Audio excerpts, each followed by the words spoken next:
The howling of wolves echoed through the frozen night air, sending shivers down Olivia Wilson's spine that had nothing to do with the bitter Wyoming winter. She clutched the lantern higher, its golden glow casting long shadows across the snow-covered ground, illuminating the gleaming eyes that circled their small camp. There must have been at least a dozen of them, moving like ghosts between the towering pines. "Don't move," came the steady voice beside her. "They're just testing us." Olivia glanced at the tall figure of Yates Irving, his broad shoulders squared against the darkness, rifle held with the casual confidence of a man who'd spent his life in the untamed wilderness. She'd known him less than 48 hours, yet here she was, trusting him with her life in the middle of nowhere, miles from Laramie. "I thought wolves avoided humans," she whispered, trying to keep the tremor from her voice. "Not when winter's been this harsh and game is scarce." Yates shifted slightly, his breath forming clouds in the frigid air. "It's been a bad season. They're desperate." Olivia tightened her grip on the lantern. The flames inside danced wildly as her hands trembled. Just 3 days ago, she had been safely ensconced in her father's house in Boston, never imagining she would find herself in such a predicament. Wyoming Territory, 1878, was proving to be far more perilous than the adventure she had envisioned when she'd decided to answer her uncle's invitation. "How much longer until dawn?" she asked, keeping her eyes fixed on the nearest wolf, its silver-gray coat almost beautiful in the moonlight. "Hours yet," Yates replied, "but they won't wait that long. They'll either attack or move on soon." "And if they attack," the corner of his mouth twitched. "Then we'll have ourselves a situation, Miss Wilson." A wolf edged closer to their camp, bolder than the others. Yates raised his rifle slightly. "Don't shoot unless you have to," Olivia said quickly. "They're just hungry." He gave her a curious look. "Most Eastern ladies would be begging me to shoot by now." "I'm not most Eastern ladies, Mr. Irving." "That," he said, a hint of admiration in his voice, "is becoming increasingly clear." The wolf inched forward again, and Yates fired a warning shot into the air. The crack of the rifle shattered the night's silence, sending the pack retreating several yards into the trees but not dispersing them entirely. "They're determined," he muttered. "We need to build up the fire." Olivia understood the unspoken request. She would need to venture toward the edge of their camp to gather more firewood. The thought made her mouth go dry, but she nodded. "I'll hold the lantern for you," Yates offered, but Olivia shook her head. "You keep watch, I can manage." His eyebrows rose slightly, but he didn't argue. "Stay within the light. Move slowly." Olivia nodded and began to edge toward a fallen branch just beyond their immediate camp. The wolves watched her every movement, their eyes reflecting the lantern's glow like dozens of eerie stars. She bent down, keeping her movements deliberate and calm despite the hammering of her heart. As she reached for the branch, the closest wolf growled, a low rumble that seemed to vibrate through the frozen ground. Olivia froze, her gloved fingers inches from the wood. "Easy," Yates said, his voice pitched low. "Don't run. Whatever you do, don't run." Olivia swallowed hard and completed her reach, grasping the branch and slowly straightening. The wolf took a step forward. In one fluid motion, Yates moved to stand between Olivia and the advancing predator. "Get back to the fire," he instructed, his tone leaving no room for argument. She retreated, dragging the branch with her. As she fed pieces into the dying flames, she watched Yates standing sentinel, his tall figure silhouetted against the vast Wyoming wilderness. There was something about him that radiated both danger and safety simultaneously, like a lightning rod in a storm. "How did you come to be out here alone, Miss Wilson?" he asked, his eyes never leaving the circling wolves. "I was supposed to meet a guide in Laramie who would take me to my uncle's ranch near Medicine Bow," she explained, "but he never appeared. After waiting 2 days, I decided to set out on my own. That was remarkably foolish, perhaps, but my uncle is ill and I promised I would come." Olivia tossed another piece of wood onto the fire. "I didn't anticipate the storm. Few do out here." Yates shifted his weight. "And how did a Boston lady learn to ride well enough to attempt such a journey?" "My father kept horses at our country estate. He believed women should know how to ride properly, not just perch sideways on a saddle looking decorative." A ghost of a smile crossed Yates's face. Progressive man, your father. He was, Olivia said softly, the past tense hanging in the cold air between them. Yates glanced at her, understanding dawning in his eyes, but he asked no further questions. Instead, he said, "When I found you half frozen by that creek, I thought you were a mirage. Boston ladies don't typically wander the Wyoming wilderness in winter. And cowboys don't typically rescue stranded women without expecting something in return," she countered. Yet here we are. The fire crackled between them, casting dancing shadows across the snow. The wolves continued their vigil, but seemed less inclined to approach the strengthened blaze. "Why were you out here alone, Mr. Irving?" Olivia asked after a while. "Tracking a herd of mustangs," he replied. "I break horses for the ranches around these parts. There's a group of wild ones that come down from the mountains this time of year. In this weather, best time to track them. They leave clear prints in the snow." He adjusted his grip on the rifle. "Wasn't expecting to find anything but horses, I'll tell you that." Olivia smiled despite the tension. "I imagine I was quite a surprise." "That's putting it mildly, Miss Wilson." A larger wolf, clearly the alpha of the pack, moved forward then, testing their defenses. Yates raised his rifle, aiming carefully. "Please," Olivia said. "Only if absolutely necessary." Yates hesitated, then lowered his aim slightly and fired into the snow just in front of the wolf. The animal leaped back, startled but unhurt. "You have a soft heart for someone who nearly died out here," he observed. "They're just trying to survive, same as us." Yates studied her for a moment. "Your uncle, he's Charles Wilson of the Sweetwater Ranch," Olivia nodded, surprised. "You know him?" "Know of him. Good man, fair to his hands, respected." Yates's expression grew thoughtful. "If we make it through the night, I can get you there. It's about 2 days' ride from here, weather permitting." "When we make it through the night," Olivia corrected him, meeting his gaze steadily. Something flickered in Yates's eyes, respect, perhaps, or amusement. "When," he agreed. As the night deepened, the temperature dropped further. Olivia huddled closer to the fire, wrapping her woolen cloak tighter around her shoulders. The wolves maintained their circle, sometimes drawing closer, sometimes retreating but never fully leaving. "They're persistent," she commented, her teeth chattering slightly. "They're starving," Yates replied. He hesitated, then shrugged out of his heavy sheepskin coat. "What are you doing?" Olivia asked as he moved toward her. "You're freezing." He draped the coat around her shoulders. It was warm from his body and carried his scent leather, wood smoke, and something distinctly male. "I can't take your coat, you'll freeze."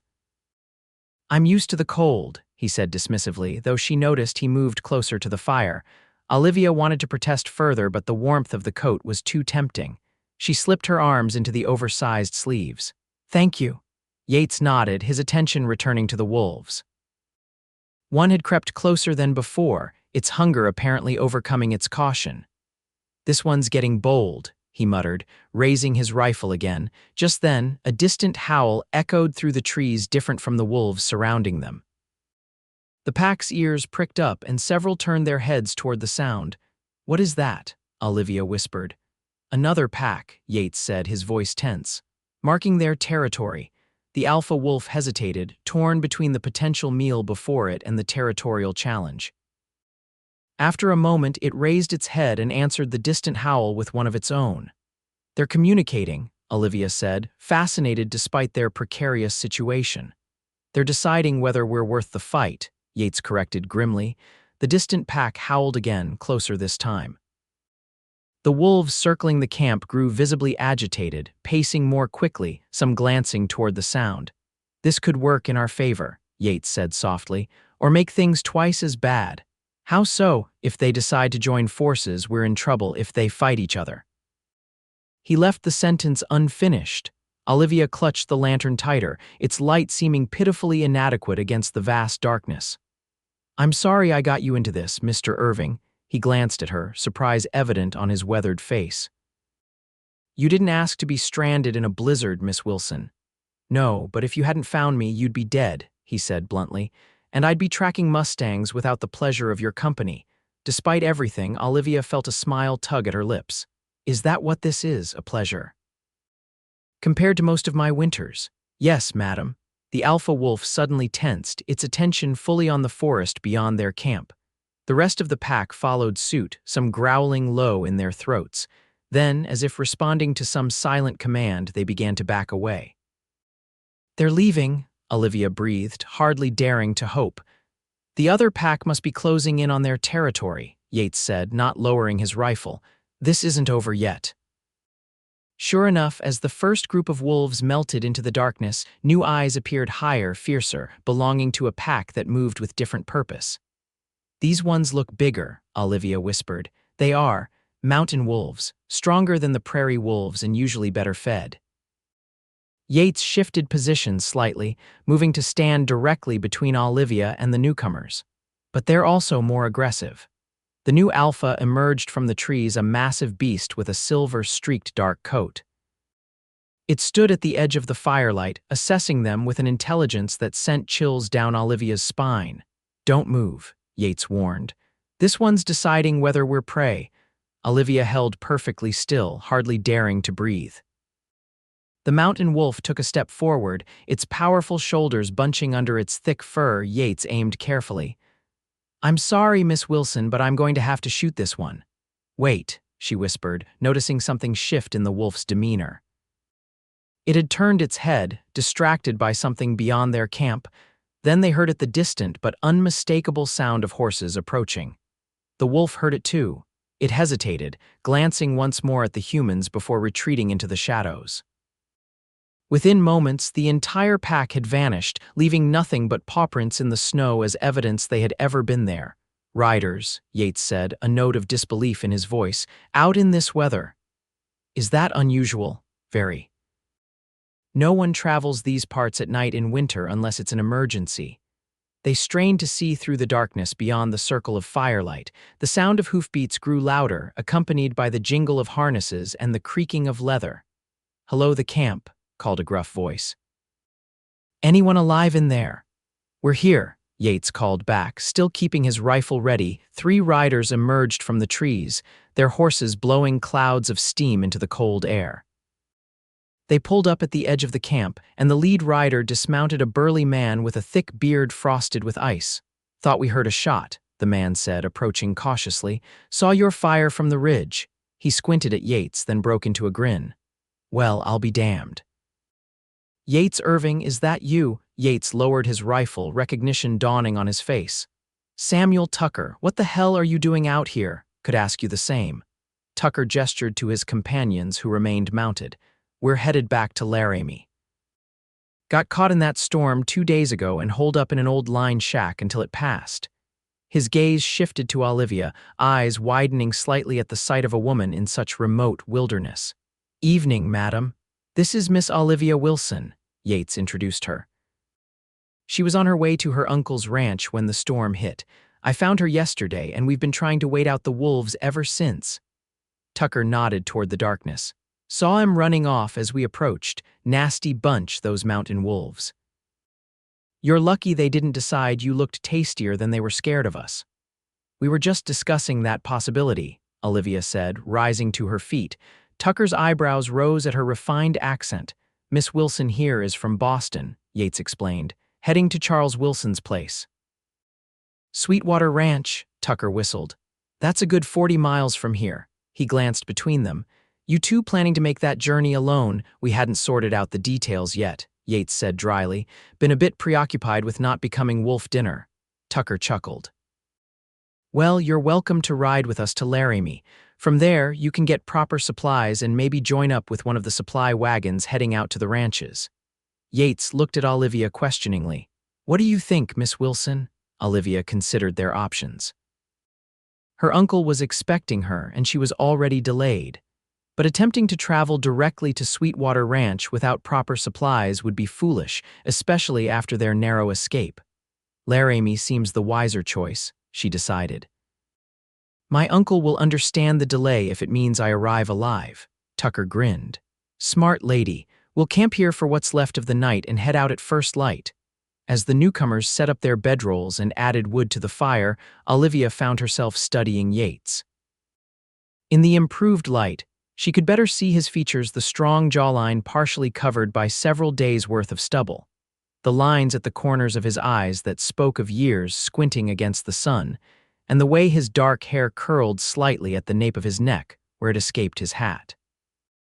He felt her gaze and turned to meet it. "You should get some sleep, Miss Wilson. Tomorrow will be a long ride." "I'm not sure I can sleep after all that excitement," she admitted. "Try anyway." He moved closer, lowering his voice so the others couldn't hear. "You're safe now, I promise." Something in his tone made her believe him completely. Olivia nodded and settled onto her bedroll, still wrapped in Yates's coat. As she drifted toward sleep, the last thing she saw was his silhouette against the starry Wyoming sky, still standing watch despite the arrival of reinforcements. In the morning, they broke camp quickly. The wolves had not returned, but their tracks remained visible in the snow, a reminder of the night's danger. Olivia returned Yates's coat despite his protests that she keep it. "You'll need it more than I will," she insisted. "Besides, these gentlemen might get the wrong idea if I continue wearing your clothing." A hint of color touched Yates's cheeks, surprising her. He seemed so stoic and unflappable, it was oddly charming to see him briefly discomfited. "As you wish," he said, shrugging back into the garment. Tucker provided Olivia with a spare horse, a sturdy bay gelding with a calm disposition. "He ain't pretty, but he's sure-footed in the snow," Tucker explained as he helped her mount. "He's perfect, thank you," Olivia said, settling into the saddle and arranging her skirts as modestly as possible given the circumstances. She had been raised to ride astride rather than side-saddle, another of her father's progressive ideas that was proving invaluable in her current situation. The journey to Laramie took most of the day. They rode in single file through forested paths that would have been invisible to Olivia's untrained eye, but which Tucker and his companions navigated with confidence. Yates rode directly behind her, a presence she found oddly comforting. Around midday, they stopped to rest the horses and eat a simple meal of jerky and hardtack. Olivia sat on a fallen log, massaging her saddle-sore muscles as discreetly as possible. "Not used to long rides?" Yates asked, settling beside her and offering his canteen. "Not quite this long," she admitted, accepting the water gratefully. "And certainly not in this terrain. You're handling it well, better than most city folk would."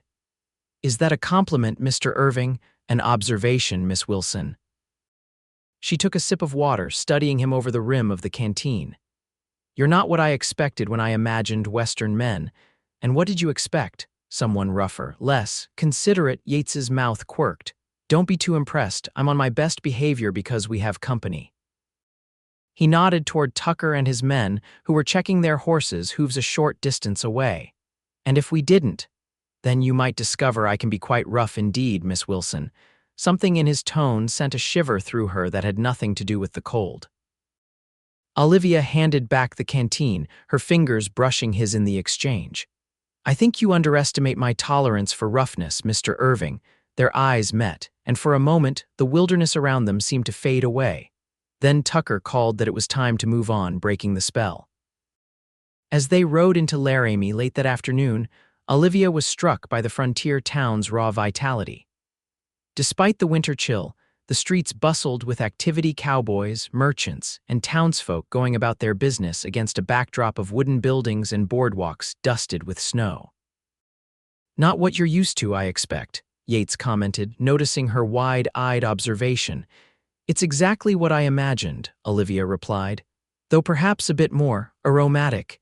Yates laughed, the sound unexpectedly warm.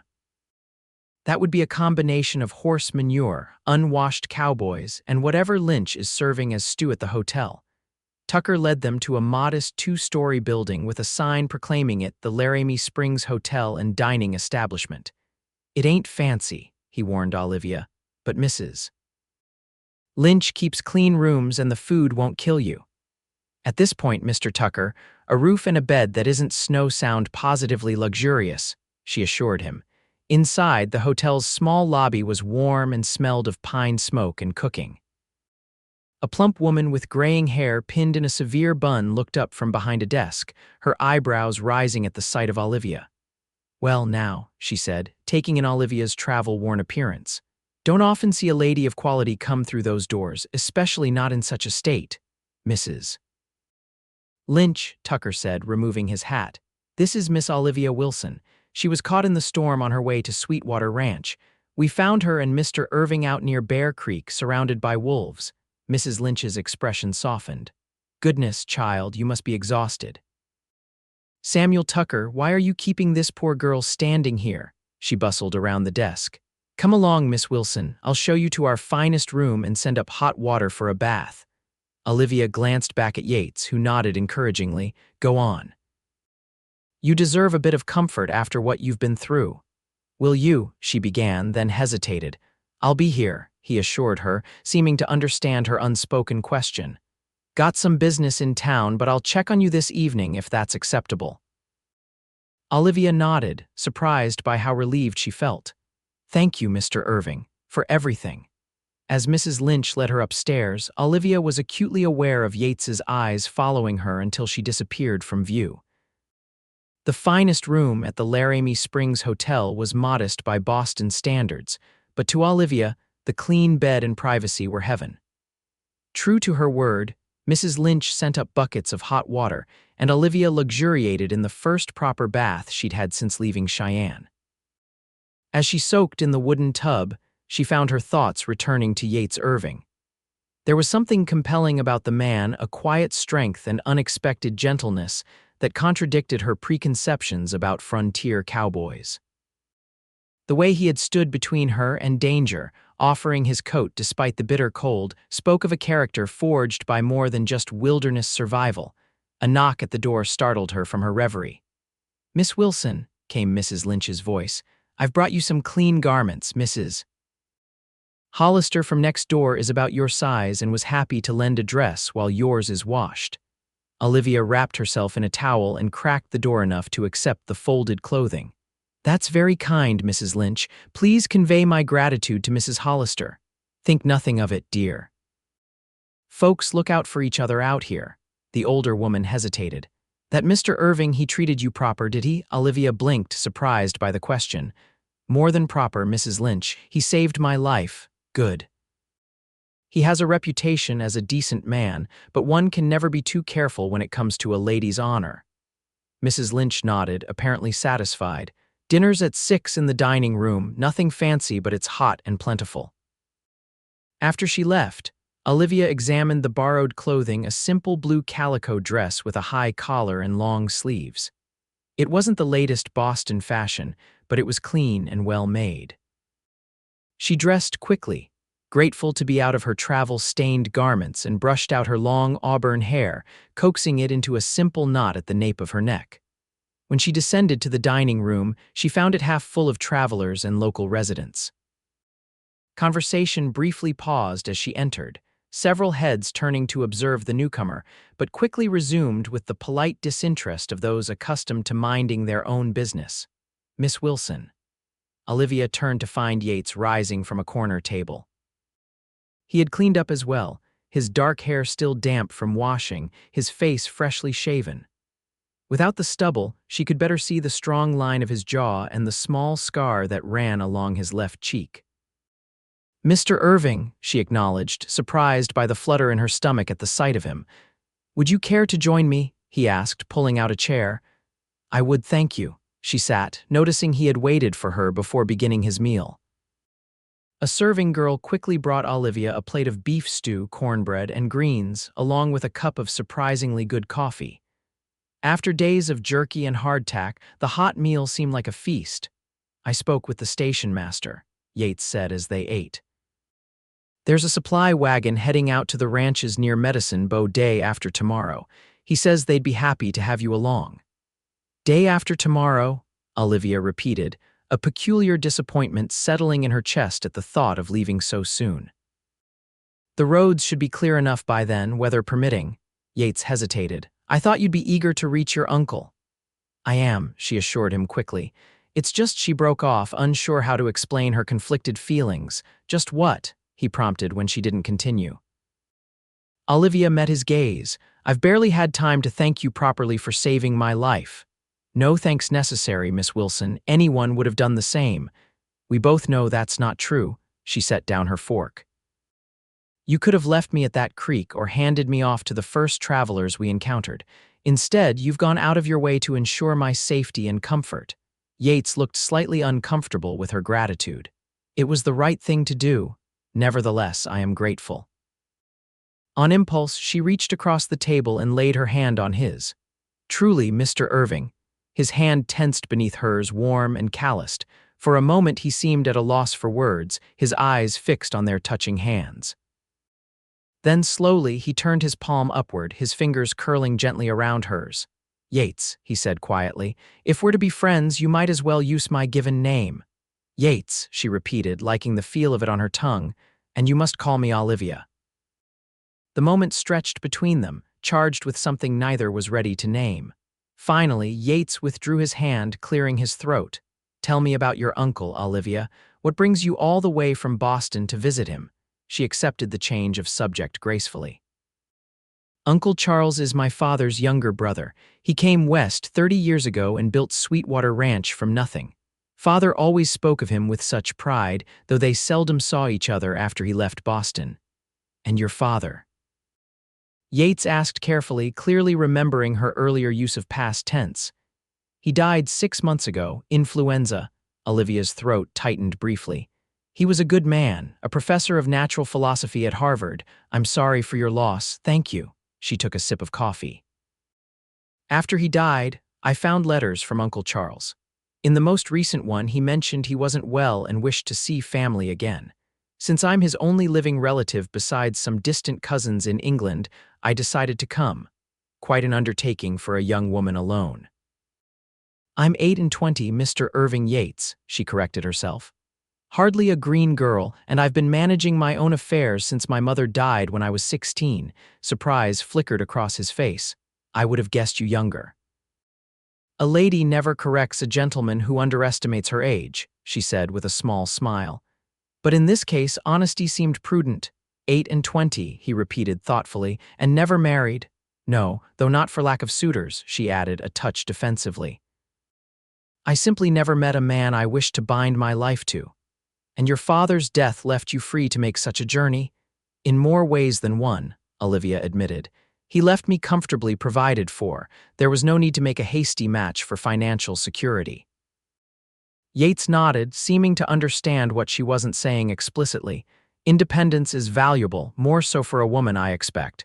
It is, though sometimes independence can become isolation if one isn't careful. She studied him. And you, Yates. Have you always been a horsebreaker in Wyoming territory? A shadow crossed his face. Not always, no. When he didn't elaborate, Olivia wondered if she had touched on a sensitive subject, but after a moment he continued. I was a cavalryman during the war. Afterward, I drifted west, worked cattle drives in Texas, did some scouting for the army. His fingers absently traced a pattern on the tablecloth. Found I had a way with horses that others didn't, so I started breaking the wild ones, selling them to ranches and the army. You prefer the company of horses to people, she guessed, the corner of his mouth lifted. Horses are straightforward, they don't lie or betray you, what you see is what you get. You've known betrayal then. His eyes met hers, dark with memories. Haven't we all in some form? Before she could respond, Tucker appeared at their table, his cheeks ruddy from cold or whiskey or both. Evening, Miss Wilson. Irving. He nodded to each of them. Just wanted to let you know me and the boys are heading back out tomorrow. Got business up north. Appreciate the rescue, Sam, Yates said, extending his hand. We'd have managed, but it would have been a long night. Tucker shook his hand firmly. You'd have done the same. Those mountain wolves ain't to be trifled with. He tipped his hat to Olivia. Madam, it was a pleasure. Safe journey to your uncle's place. After Tucker left, Yates turned back to Olivia. You should know your uncle is well respected in these parts. Sweetwater Ranch is one of the most successful operations in the territory. You'll be in good hands there. And what will you do? She asked, suddenly realizing she had no idea what his plans were. Head back into the hills when the weather breaks properly. Those Mustangs won't catch themselves. He paused. Though I admit, I'll be thinking twice about winter tracking after our little adventure. Perhaps you need a partner with a lantern, Olivia suggested, only half joking. Yates studied her with an intensity that made her pulse quicken. Perhaps I do. The rest of the evening passed in comfortable conversation. Olivia found herself sharing stories of Boston society that made Yates laugh. while he described life on the frontier in a way that brought it vividly to life. By the time they said goodnight, Olivia felt as though she had known him far longer than 2 days. At her door, Yates hesitated. "If you need anything in the night, I'll be fine," she assured him. "No wolves in the hotel, I presume, none of the four-legged variety, at least." His expression grew serious. "Keep your door locked, Olivia. Laramie's relatively civilized, but it's still a frontier town." "I will." She paused, then asked impulsively, "Will I see you tomorrow? Count on it." He tipped his hat slightly. "Sleep well, Olivia Wilson." As she closed her door, Olivia leaned against it, her heart beating a rhythm that had nothing to do with fear and everything to do with the way Yates Irving looked at her when he thought she wouldn't notice. The following day dawned clear and cold. Olivia woke early, feeling more rested than she had in days.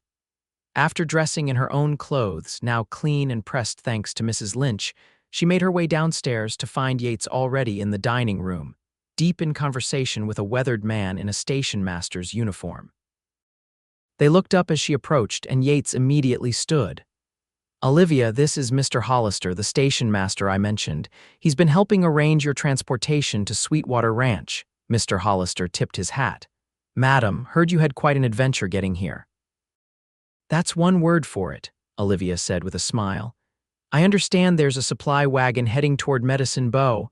"Yes, madam. Leaves tomorrow at first light. It's not fancy travel, mostly supplies for the ranches, but Jenkins keeps a clean wagon and moves at a good pace." "That sounds perfect." "Thank you for arranging it." After breakfast, Yates suggested they visit the general store to purchase supplies for her journey. "Uncle Charles is expecting me," Olivia protested as they walked down Laramie's Main Street. "Surely he'll have everything I need." "Maybe so," Yates conceded, "but it never hurts to be prepared. Wyoming weather is fickle, especially this time of year." The general store was a cavernous space filled with everything from cast iron cookware to bolts of fabric.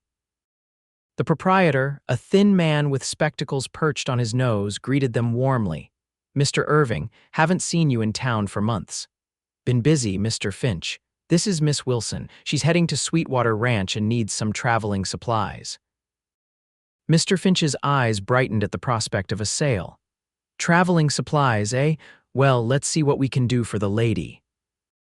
Under Yates's guidance, Olivia purchased a heavy wool blanket, leather gloves lined with rabbit fur, a tin of matches wrapped in oilskin, and a small but sharp hunting knife in a leather sheath.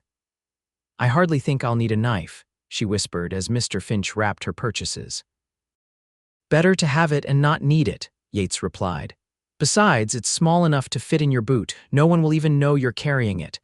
When Mr. Finch named the total, Olivia reached for her reticule, but Yates placed a hand on her arm. "I've got this," he said quietly. "Yates, I can't let you consider it a going-away gift." There was something in his eyes that silenced her protest. "Please," she nodded, touched by the gesture. After Yates paid, they stepped back onto the boardwalk, where the winter sun created a deceptive illusion of warmth. "I thought we might ride out a ways this afternoon," Yates suggested as they walked. "Give you a chance to see a bit more of Wyoming before you're cooped up in a supply wagon." "I'd like that," Olivia said, pleased by the prospect of spending more time with him.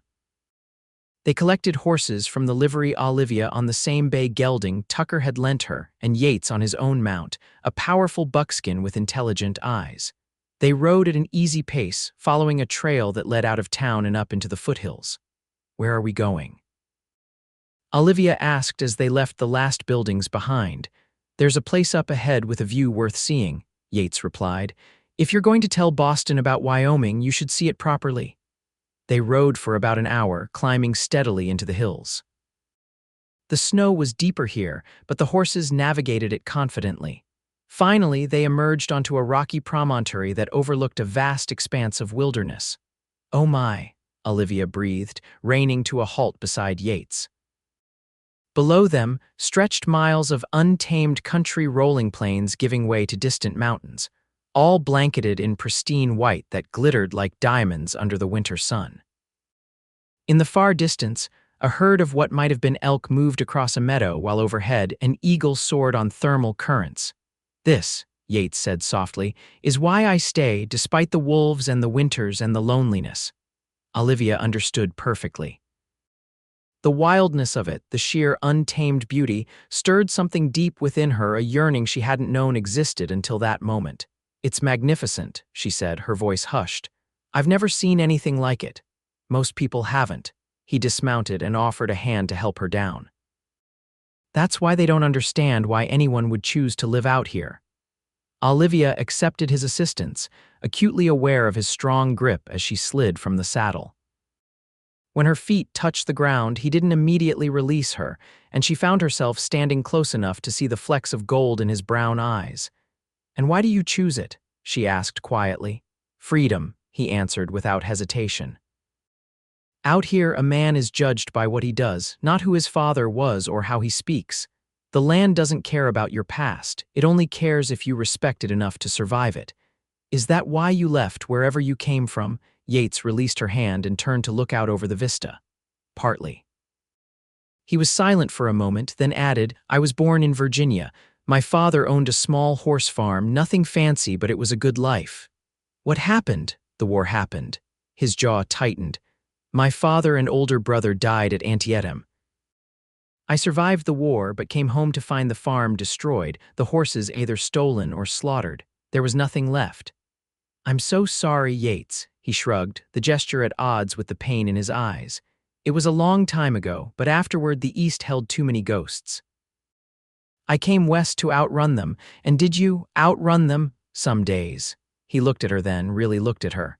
Some days they catch up. Olivia understood what it cost him to share such personal history. On impulse, she reached out and took his hand, her fingers curling around his calloused palm. Thank you for showing me this, she said, gesturing at the panorama with her free hand, for sharing it with me. Yates looked down at their joined hands, then back to her face. Something shifted in his expression, a softening, a decision made. Olivia, he began, his voice rough with emotion, but whatever he intended to say was interrupted by the distant crack of a rifle shot, followed by several more in rapid succession. Yates tensed immediately, his hand dropping to his sidearm. Get back on your horse, he ordered, all trace of softness gone. What is it? Olivia asked, alarmed by his sudden change, gunfire, not hunting shots. He helped her quickly into the saddle. Could be trouble, could be nothing, but we're not staying to find out. They rode back toward Laramie at a much faster pace than they had come, Yates constantly scanning the terrain around them. As they neared town, they heard more gunshots, now unmistakably coming from Laramie itself. Something's wrong, Yates muttered, urging his horse faster. They crested a small rise to see smoke rising from one end of the town. Even from this distance, they could make out figures running in the streets. What's happening? Olivia asked, fear gripping her chest. Don't know. But you're not going any closer until I find out.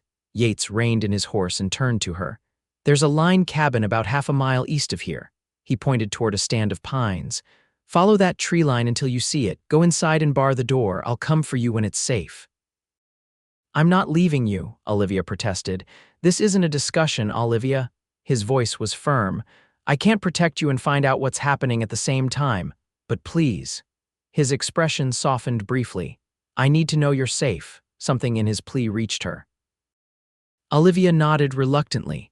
Be careful, Yates. Always am. He touched the brim of his hat. Go now.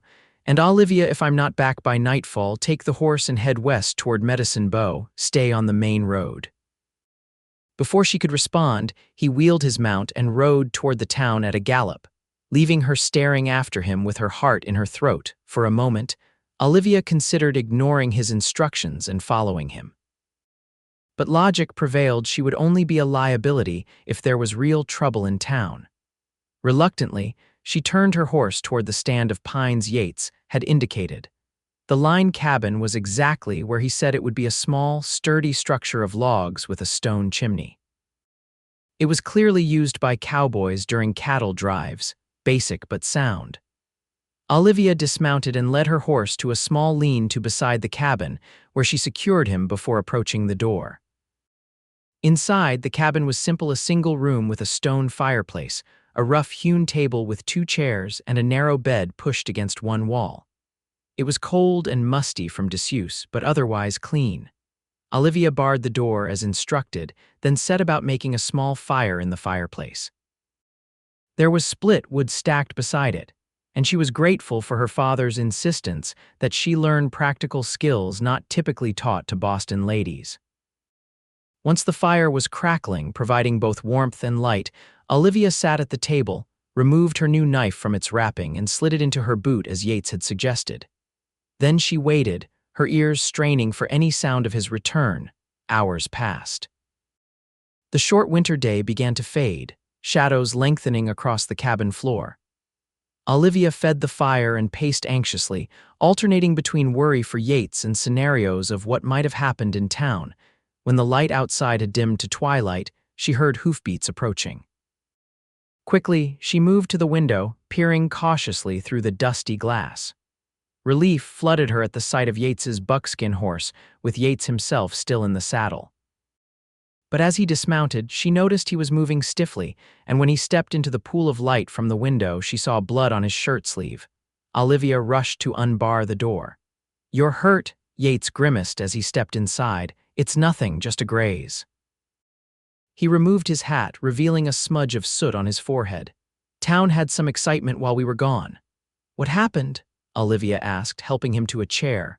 "Bank robbery. Gang of 4 men rode in shooting, set fire to the feed store as a distraction, then hit the bank." He winced as he shrugged out of his coat. "Townspeople fought back. 2 of the robbers are dead, one's captured, one got away, and your arm caught the edge of a bullet while helping put out the fire." He attempted a reassuring smile that turned into another grimace. "Really, it's just a scratch. Let me see." Olivia's tone brooked no argument. Reluctantly, Yates rolled up his sleeve, revealing a bloody furrow along his upper arm. It wasn't deep, but it was still bleeding sluggishly.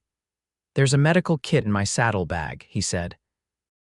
"I'll get it, you'll sit right there," Olivia countered, already moving toward the door. "I'll get it." When she returned with the small leather pouch, she found Yates had poured 2 tin cups of water from a canteen. He offered one to her. "Thank you." She set the cup aside and opened the medical kit. "This needs to be cleaned." "You know how to dress a wound?" he asked, sounding surprised. "My father believed in practical education, and I volunteered at a veterans' hospital after the war." Olivia soaked a clean cloth in water and began gently cleaning the blood from his arm. "You're lucky, it's not deep enough for stitches." Yates watched her work, his expression unreadable. "You continue to surprise me, Olivia Wilson." "Good," she said, applying a salve from the kit to his wound. "I'd hate to be predictable." As she wrapped a bandage around his arm, her fingers brushing against his warm skin, Olivia was acutely aware of their isolation. Here, miles from town in a one-room cabin, they were far from the societal constraints that would normally govern their interaction. "There," she said, securing the bandage. "It should heal cleanly if you keep it dry and clean." "Thank you."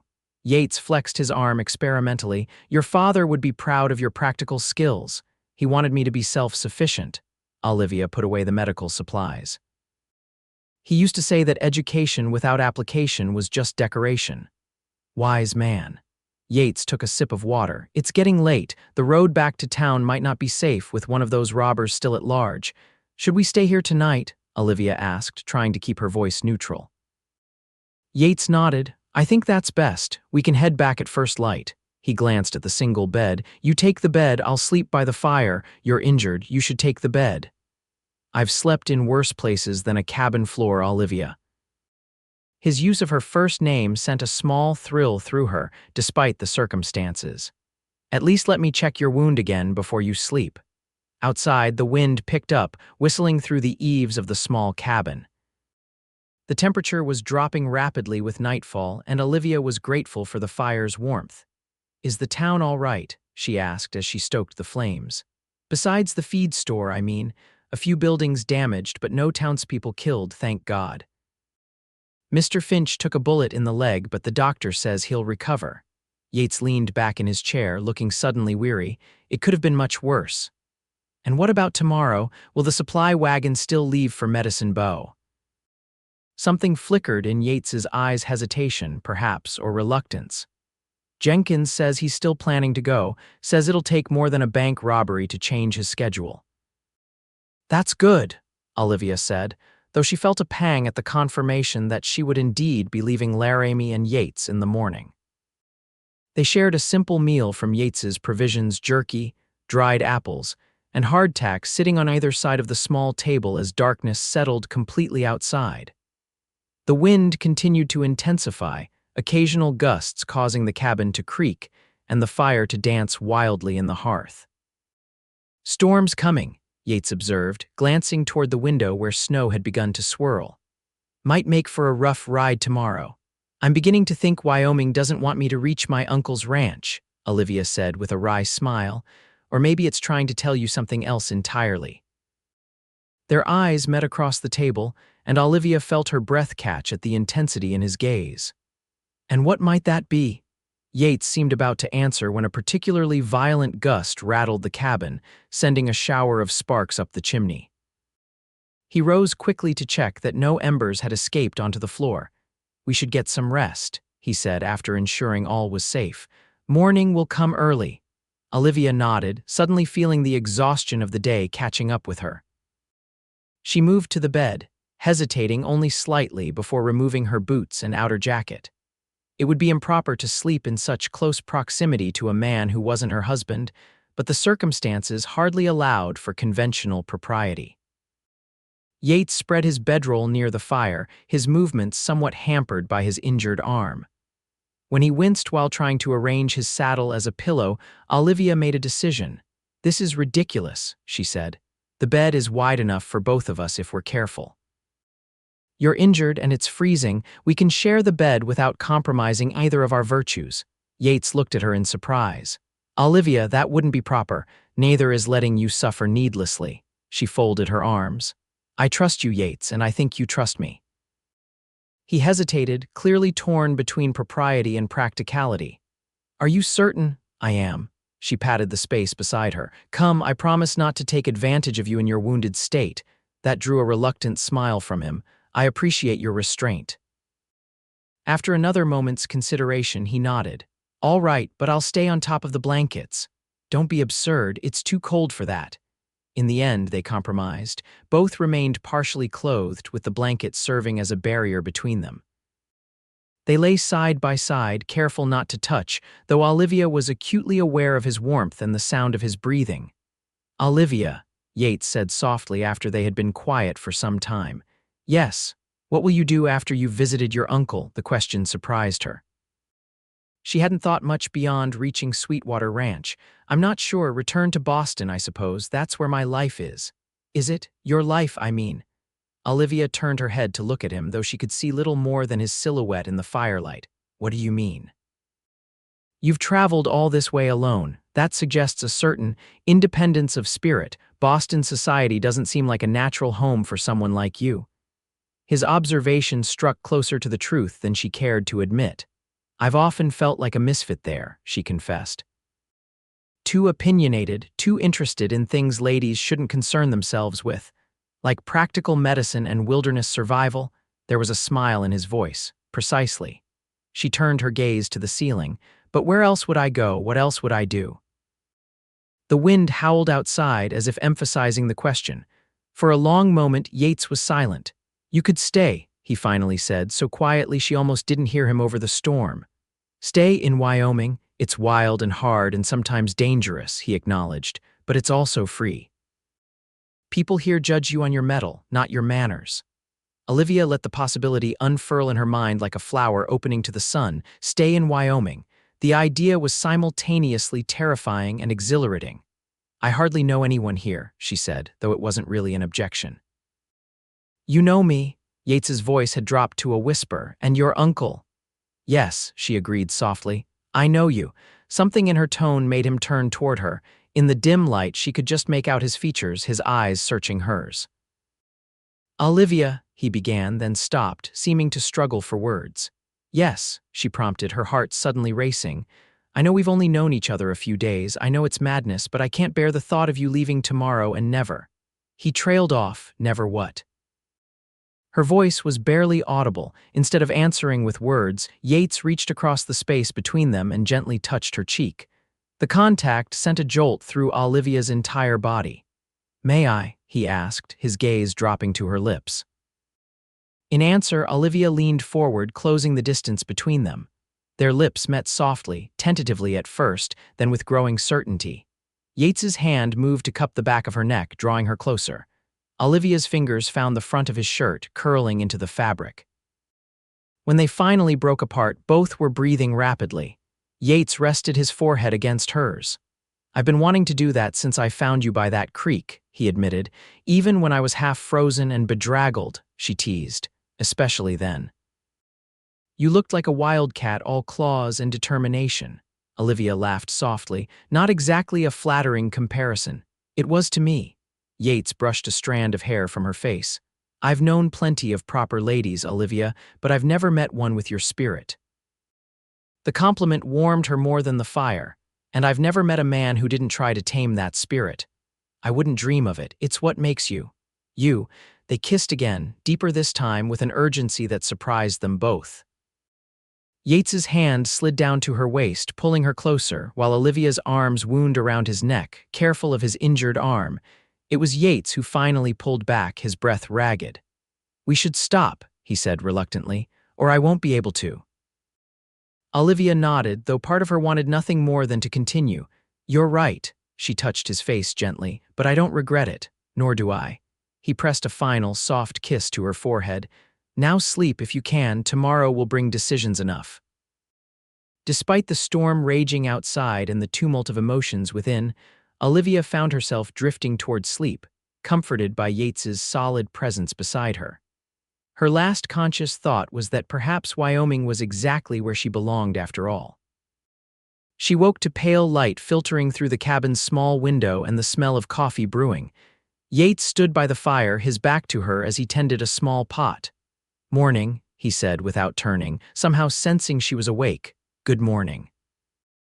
Olivia sat up, suddenly self-conscious in the light of day.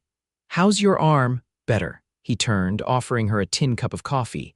Storm passed in the night, the road to town should be clear enough. There was a guardedness in his manner that hadn't been there the night before. Olivia accepted the coffee, studying his face. "Are you having second thoughts?" she asked directly. "About last night," Yates sighed, running a hand through his hair. "Not about last night, about what comes next." He sat on the edge of the bed, leaving a respectful distance between them. "Olivia, I meant what I said, but I'm a man of few prospects and fewer possessions. I break horses for a living and live more often under the stars than under a roof. What could I possibly offer a woman like you?" "Perhaps I don't want what you think I want," she replied. "Perhaps what matters to me isn't a grand house or fine clothes, but a life with meaning, with freedom."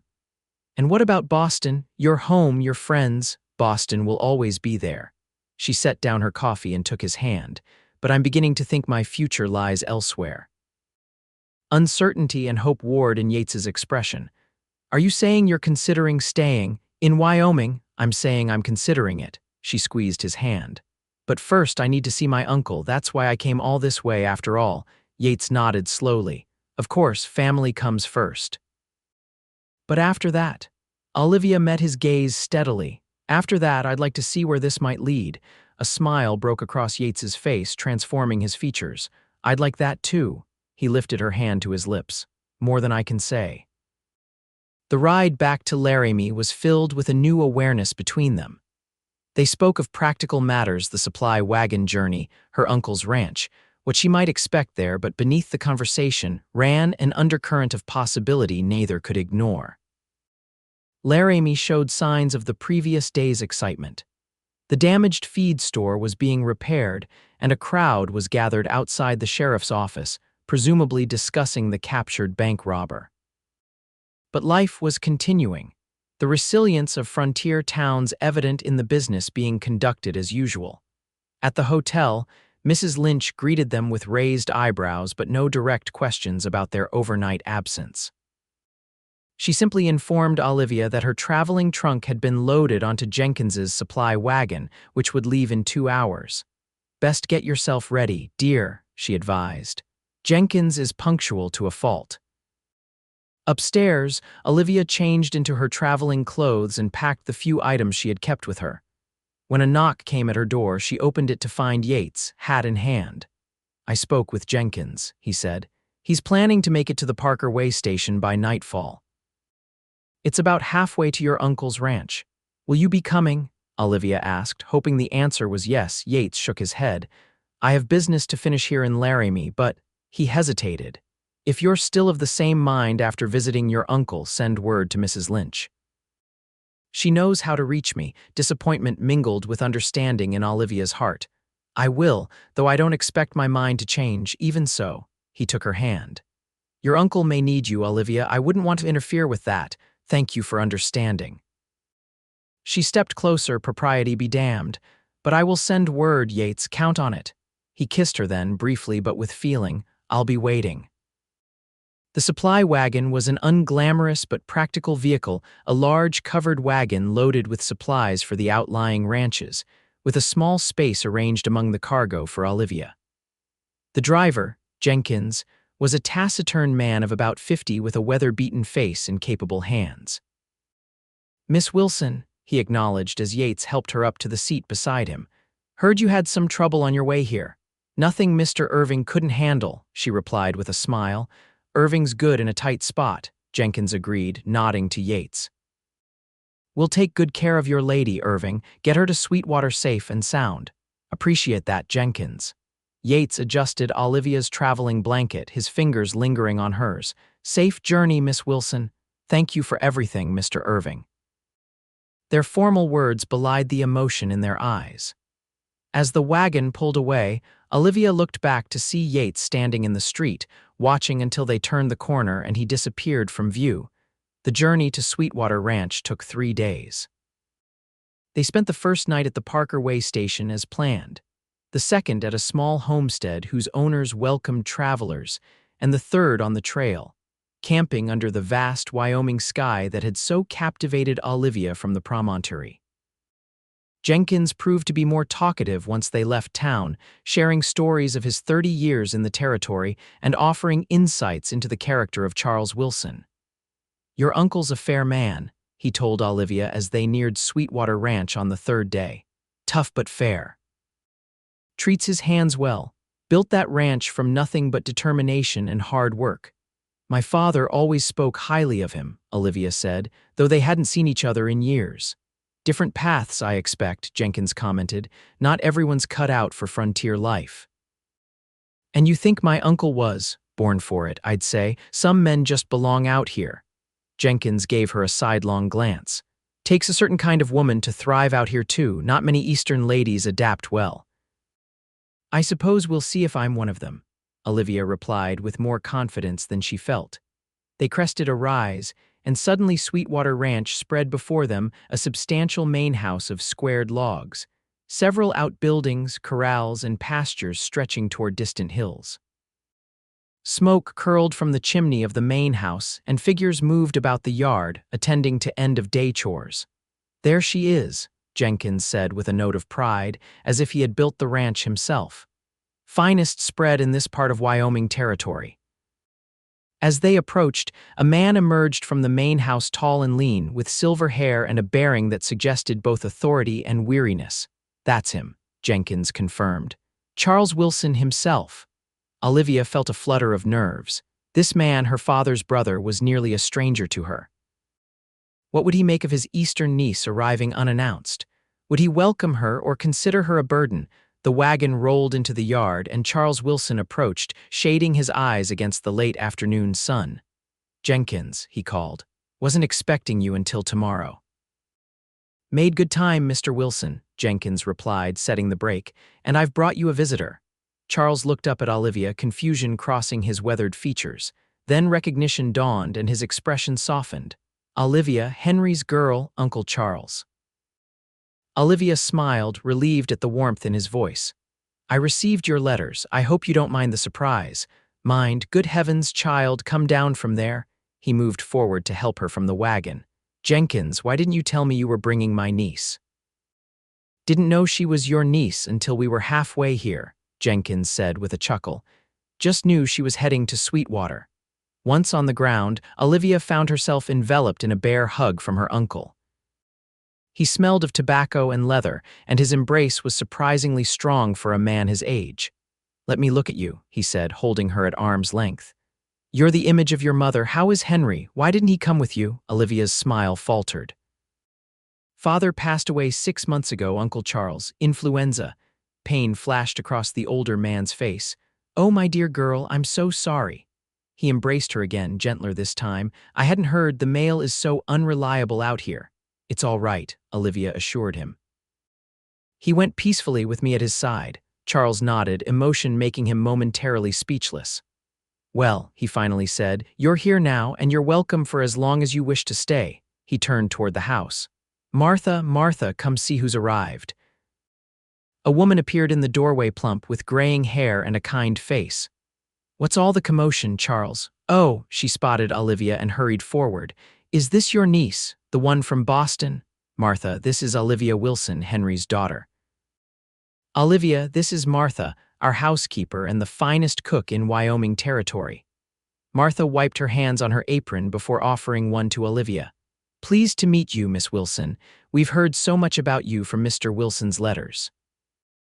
"Please call me Olivia," she said, taking an immediate liking to the woman.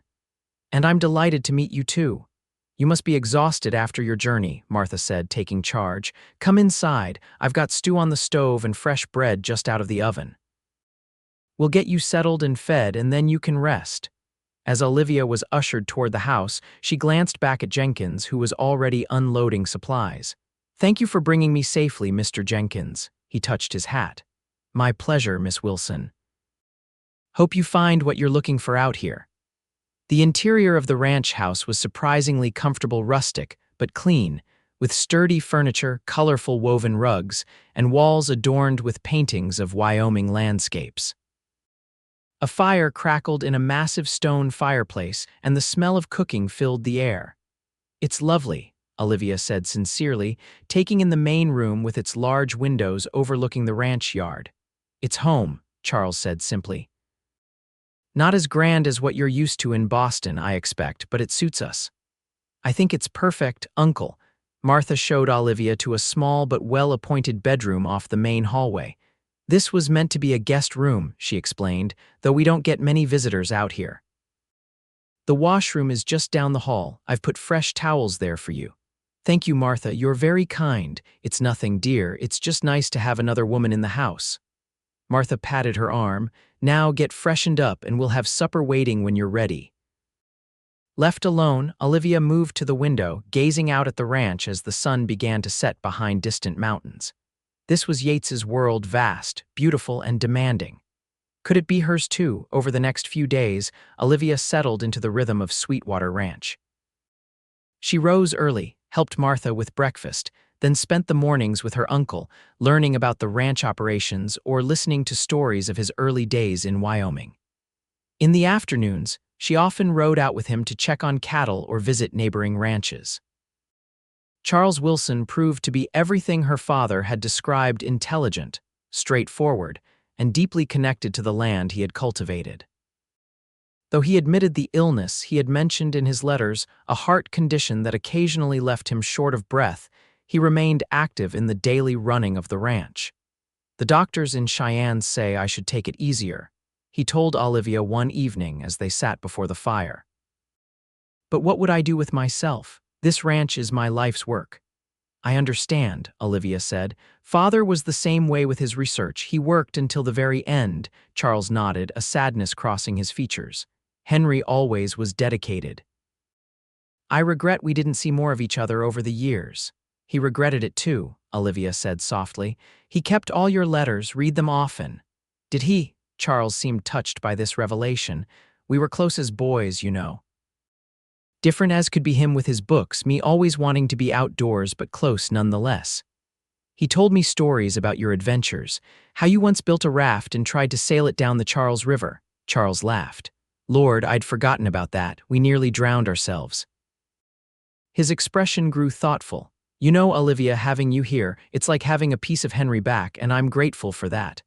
"I'm glad I came," she said sincerely, "even with the wolves and the bank robbers." "Wolves, bank robbers?" Charles straightened in his chair. "What haven't you told me about your journey, young lady?" Olivia hadn't mentioned the details of her adventures, not wanting to worry her uncle. But now she related the full story, her aborted stage journey, setting out alone, getting caught in the storm, and Yates finding her half frozen by the creek.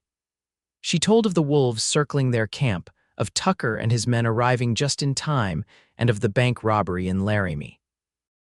Charles listened with increasing alarm. "Good God, Olivia, you could have been killed a dozen times over.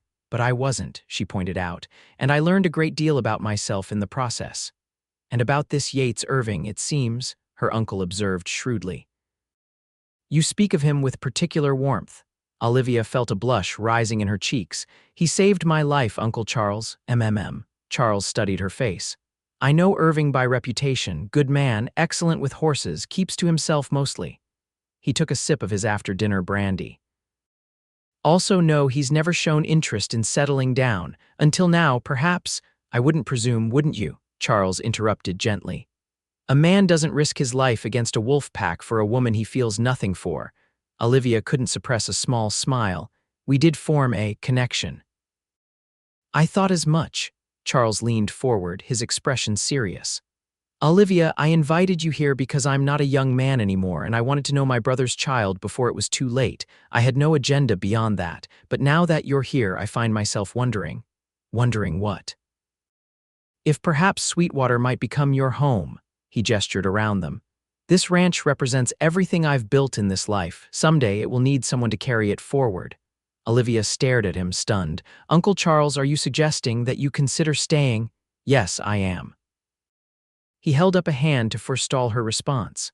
"Not as an obligation, only if it's what you truly want. You have a life in Boston, I understand that, but if Wyoming calls to you as it called to me, well, Sweetwater could do worse than to pass to Henry's daughter." The offer left Olivia speechless. She had come to Wyoming expecting a brief visit, perhaps a few weeks of adventure before returning to Boston. Now her uncle was offering her a future here, a purpose, a legacy. "I don't know what to say," she finally managed. "Say nothing now," Charles advised. "Take time to consider. Get to know the territory, the people." His eyes twinkled. "Perhaps reconnect with your Mr. Irving, then decide." "He's not my Mr. Irving," Olivia protested half-heartedly. "Not yet, perhaps." Charles rose from his chair. "Now, I believe I'll turn in. These old bones need their rest." He paused beside her chair, placing a gentle hand on her shoulder. "Whatever you decide, Olivia, know that you have made an old man very happy by coming all this way." After he left, Olivia remained by the fire, her mind whirling with possibilities. Stay in Wyoming, run Sweetwater Ranch. Build a life here, perhaps with Yates. The thoughts were both terrifying and exhilarating. 2 weeks into her stay, as winter began to loosen its grip on the land, Olivia rode out alone one morning.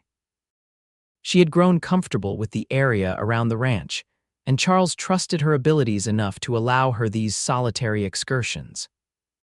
She followed a creek that wound through Sweetwater property, enjoying the signs of approaching spring, patches of exposed grass where snow had melted, the occasional early wildflower bravely pushing through the earth, birds returning from their winter migrations.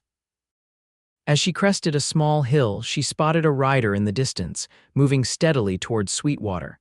Something about the figure's posture caught her attention, the straight back, the easy confidence in the saddle. Her heart quickened. Olivia urged her horse forward, closing the distance between them. The rider noticed her approach and changed course to intercept her. As they drew nearer, her suspicions were confirmed, the distinctive buckskin horse, the broad-shouldered silhouette she had come to know so well. They met at the edge of a meadow, both reining in their mounts a few yards apart. For a long moment they simply looked at each other, drinking in the sight after weeks apart. "Miss Wilson," Yates said finally, the formality belied by the warmth in his eyes. "Mr. Irving." Olivia couldn't keep the smile from her face. "You're a long way from Laramie. I had business in these parts." He adjusted his hat. "Breaking horses for the Bishop Ranch over the ridge. Is that so? And this business just happened to bring you to Sweetwater land?" A smile tugged at the corner of his mouth. "I might have taken a slight detour. A fortunate coincidence. I've never been one to believe in coincidences, Olivia." He moved his horse closer to hers. "You didn't send word." "I was going to," she assured him quickly. "I just needed time to." "To be certain, and are you certain?" Olivia met his gaze steadily. I am, about many things. Something in her tone made Yates's eyes darken. He dismounted in one fluid movement, then reached up to help her down from her horse. When her feet touched the ground, he didn't release her waist immediately. I've thought about you every day, he admitted, his voice low. Wondered if you were happy here, if you'd changed your mind about what we discussed. I haven't changed my mind, Yates. Olivia placed her hands on his chest, feeling his heart beating strongly beneath her palms. If anything, I'm more certain now than I was then. Certain about what, exactly? He needed to hear her say it. About staying in Wyoming, about making a life here. She took a deep breath. About you. Yates's hands tightened on her waist. Your uncle, does he approve? He suggested it before I could. He's offered me a place here, a future at Sweetwater. Olivia smiled. And he seems to think highly of you, though he did mention you've never shown interest in settling down. I hadn't found a reason to. Yates lifted one hand to cup her cheek, until a Boston lady got herself stranded in a blizzard and surrounded by wolves. It was a rather dramatic way to meet, Olivia conceded. It suited you, nothing halfway about Olivia Wilson, nor about Yates Irving. He kissed her then, there in the meadow with the mountains standing witness. It was different from their kisses in the line cabin, not desperate or uncertain, but full of promise and future. When they finally broke apart, Yates kept his arms around her. I should speak with your uncle, he said. Properly? Yes, you should. Olivia's eyes danced with happiness. He's expecting you for dinner as it happens. Yates raised an eyebrow. Is he now? Martha may have mentioned seeing a rider approaching from the north. Uncle Charles may have commented that it looked like the horse breaker from Laramie. She grinned. And I may have left in something of a hurry after that. Subtle, Yates said with a laugh. We Wilsons aren't known for subtlety. Olivia grew serious. Are you certain, Yates, this is a big step? I don't want you to feel obligated because of what happened with the wolves, or he silenced her with another brief kiss. Olivia Wilson, I was falling for you before the wolves ever showed up. Finding you in that storm was the luckiest day of my life, and yes, I am absolutely certain. They rode back to Sweetwater Ranch side by side, their horses matching pace as if they'd been traveling together for years.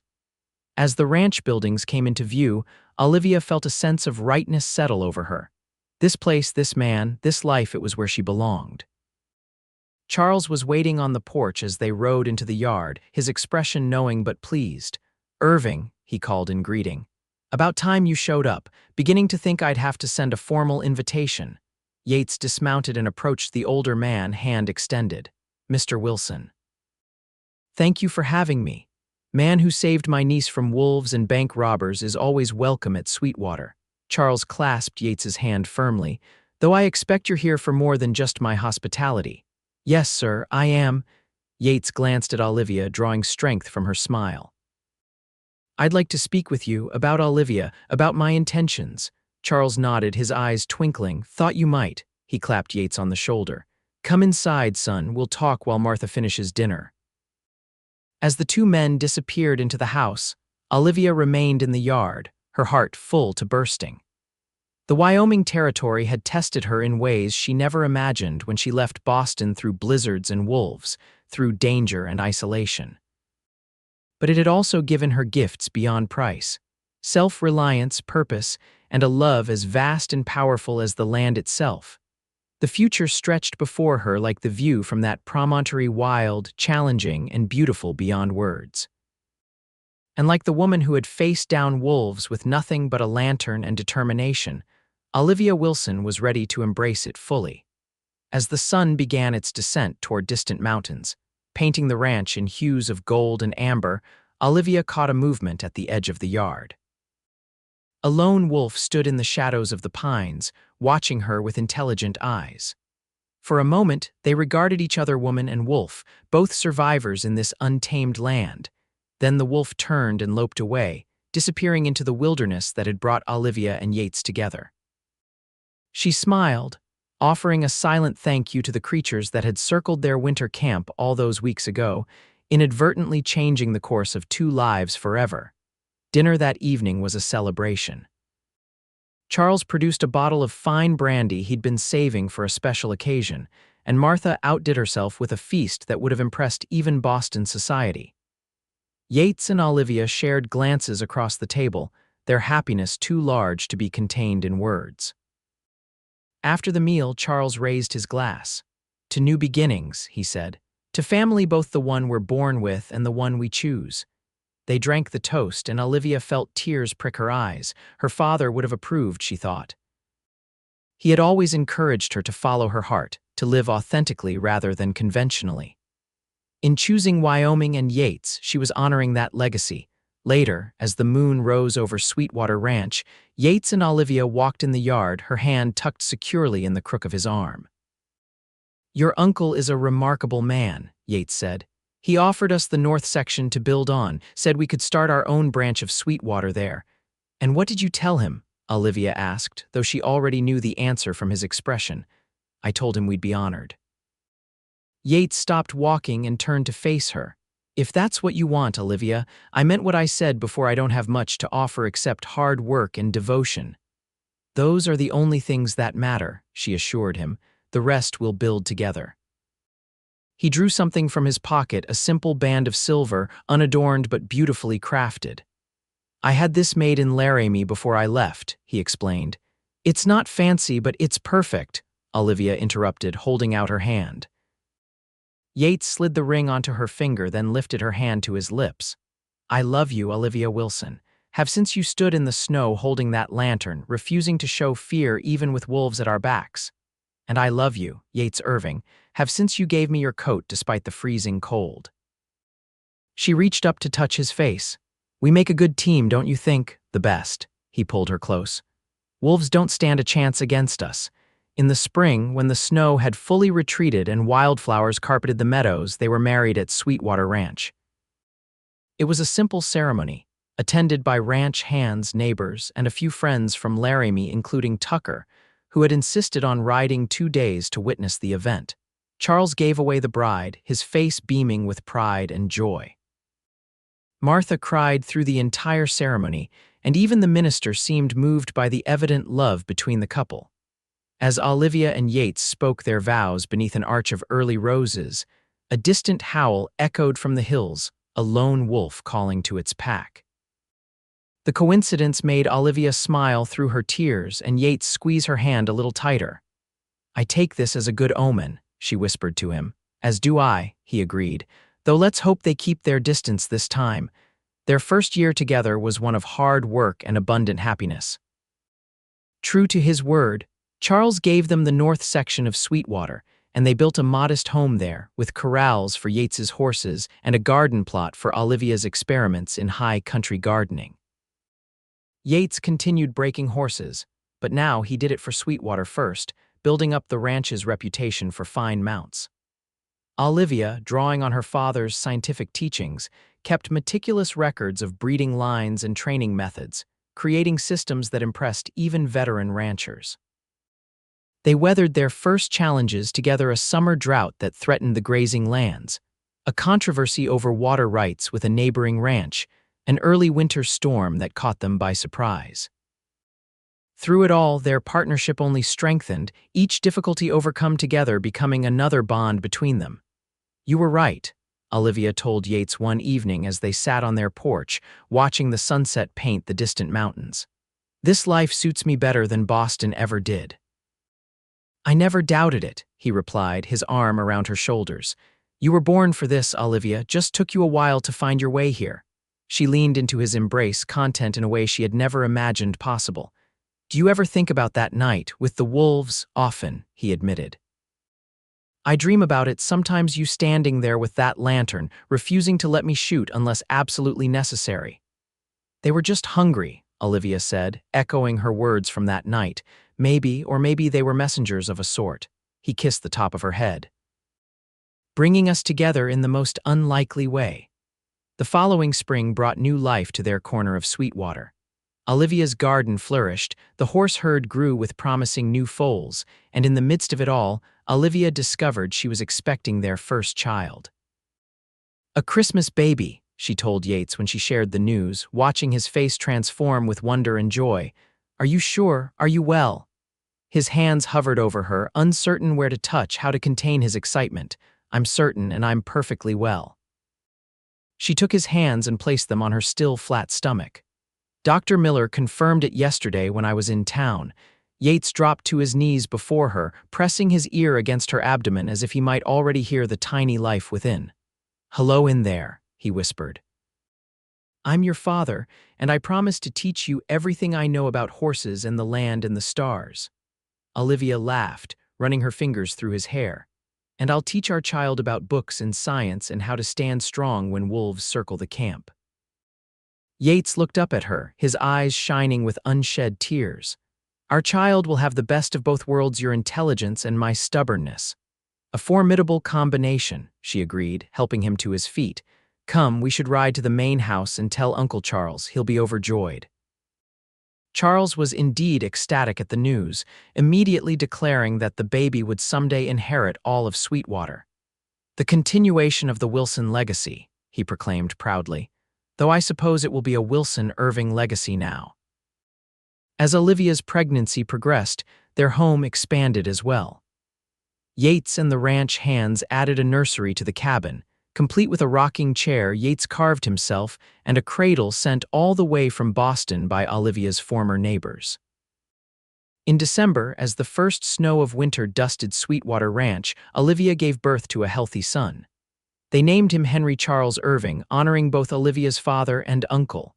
"He has your eyes," Yates marveled, cradling the infant carefully in his strong arms, "but I think he has my chin." "Poor child," Olivia teased weakly from the bed, exhausted but radiant.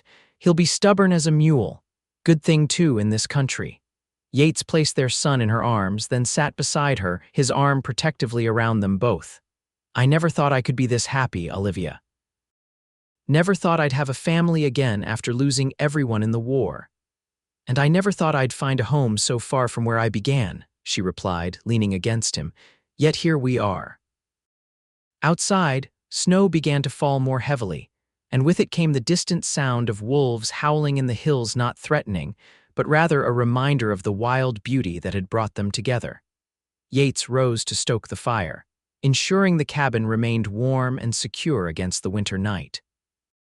As he looked out the window at the swirling snow, he thought he glimpsed movement at the edge of their property, the sleek forms of wolves passing through, acknowledging the new life within the cabin before moving on to hunt elsewhere.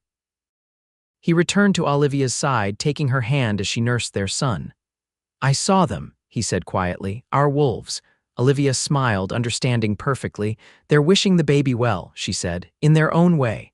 As little Henry grew, so did their section of Sweetwater Ranch.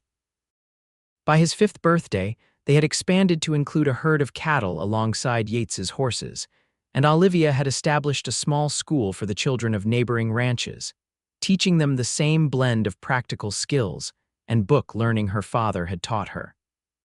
Charles, though slowing with age, delighted in his grandnephew, teaching the boy to fish in Sweetwater Creek and telling him stories of the early days when Wyoming was still untamed wilderness. "Your mother stood up to a whole pack of wolves, did you know that?" He would tell Henry, who would listen wide-eyed. "Held a lantern steady while your father kept watch. Bravest woman I ever met, your mother." "Is that true, Mama?" Henry would ask, his eyes so like Olivia's, serious and wondering. "It is," she would confirm, "but your father was the truly brave one. He found me lost in a blizzard and kept me safe until help arrived." "We kept each other safe," Yates would correct gently. "That's what family does." On winter nights, when snow blanketed the ranch and the wind howled around their now substantial home, Olivia and Yates would sit before the fire, their son between them, and sometimes remember that first night when wolves circled their camp.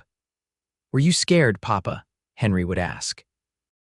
"Not of the wolves," Yates would answer honestly. "I was more afraid your mother would be disappointed in me if I shot one unnecessarily." Olivia would laugh at that. "I was terrified," she would admit, "but I trusted your father completely, even though we had just met." "How did you know you could trust him?" Henry would wonder.